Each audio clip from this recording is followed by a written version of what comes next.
আসসালামু আলাইকুম ওয়া রাহমাতুল্লাহি ওয়া বারাকাতুহু। সম্মানিত হাজিরিন, যদি কোনো ব্যক্তির সর্বদা জিনের আসর হয়ে থাকে, অনেক তদবির করেছেন, অনেক আমল করেছেন, অনেক হুজুরের কাছে গিয়েছেন এবং আপনি হুজুর অনেক আপনার রোগীদেরকে অনেক চিকিৎসা করেছেন, কোনোতে কোনো কিছু লাভ হচ্ছে না।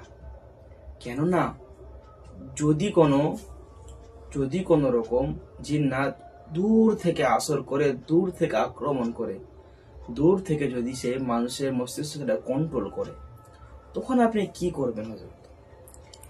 এর জন্য আপনাদেরকে আজকে চমৎকার একটি আমল বলবো, জিনের আসর থেকে বাঁচার জন্য, জিনের উপদ্রব থেকে বাঁচার জন্য চমৎকার একটা আমল বলবো। এই তদবির যদি আপনার কাছে থাকে, আপনাকে দেখে জিন্নাত ভয় করবে। এটা যখন আপনি ব্যবহার করবেন, আল্লাহ সুবহানাহু ওয়া তাআলার অশেষ মেহেরবানি, অশেষ বরকতে আপনার শরীরের মধ্যে একটা অন্যরকম একটা এনার্জি তৈরি হয়ে যাবে। আপনার শরীরের মধ্যে অন্যরকম একটা এনার্জি একটি কাজ করবে। এটা সবাই করতে পারবেন।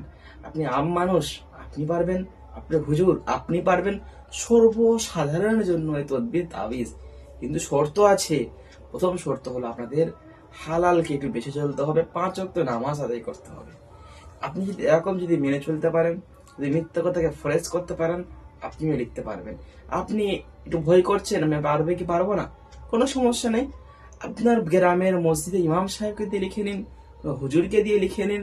আচ্ছা, কোনো হুজুরের কাছে গেলে মান সম্মান হবে। যদি আপনার ভাই মাদ্রাসায় পড়াশোনা করে, ভাইকে দিয়ে লিখে নিন।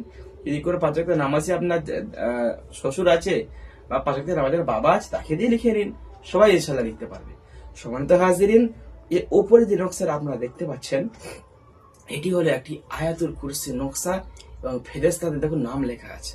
দেখুন 4 সাইডে আয়াতুল কুরসি লেখা আছে, মাঝে অনেক কিছু লেখা আছে। আলহামদুলিল্লাহ। এটা আপনি কেশর জাফরান কালি দিয়ে লিখবেন। এটা আপনি কেশর জাফরান কালি দিয়ে লিখুন। লেখার পর আপনি এটা ভালোভাবে ভাঁজ করবেন, তাবিজের আকারে ভালোভাবে ভাঁজ করবেন। তাবিজের মধ্যে ভরে নেবেন, ভরে দিয়ে হাতে তালুর মধ্যে রেখে হাতটাকে বন্ধ করবেন। বন্ধ করে 41 বার আয়াতুল কুরসি পড়ুন।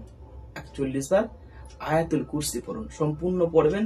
প্রত্যেক একবার করে শেষ হবে, হাতটা খুলবেন, ফুঁক দেবেন, আবার হাতটাকে বন্ধ করে নেবেন। আবার দুবার 2 নম্বরটা পড়বেন, হাতটা খুলবেন, আবার ফুঁক দেবেন। এরকম করে করে আপনি এটা আমলটা করা শেষ করুন।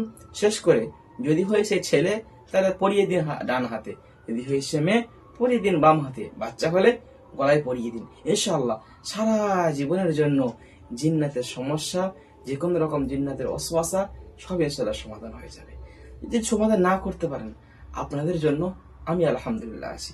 যে কোনো রকমের জিন্নাতের সমস্যা, জাদুর সমস্যা, আপনার কোনো স্ত্রীর সমস্যা, A to Z আলহামদুলিল্লাহ আমরা তদবির লাইনে কাজ করছি। আমার ছাত্র ভাইরা আছে, আমার কাছে না আসতে পারেন, আপনার জেলার মধ্যে আমার কোনো না কোনো ছাত্র আছে, তাদের দিয়ে আপনি কাজ করে নিতে পারেন। সম্মানিত হলে আজকে ভিডিও এই পর্যন্ত ছিল। ভিডিওটা একটু যদি আপনার ভালো লেগে থাকে, অবশ্যই একটা লাইক, একটা আপনার সুন্দর মতামত কমেন্ট করবেন এবং আমাদের চ্যানেলে আপনি নতুন হলে সাবস্ক্রাইব করবেন। ভালো থাকুন, সুস্থ থাকুন। আসসালামু আলাইকুম ওয়া রাহমাতুল্লাহি ওয়া বারাকাতুহু।